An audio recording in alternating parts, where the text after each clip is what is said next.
राधानगरीकरांनो सावधान, इतक्याच दिवसांचा पाणीसाठा शिल्लक.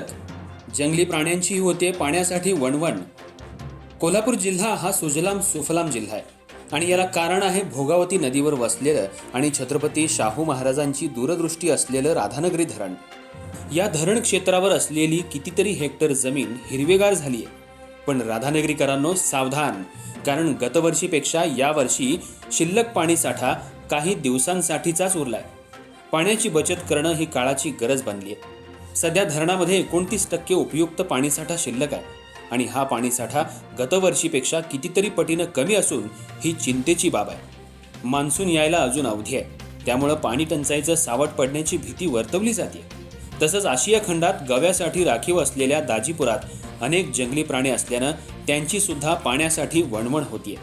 वाढत्या तापमानामुळं अनेक जलाशयं पूर्णपणे कोरडी पडली आहेत, त्यामुळं जंगली प्राण्यांची पाण्यासाठी वणवण होतीये.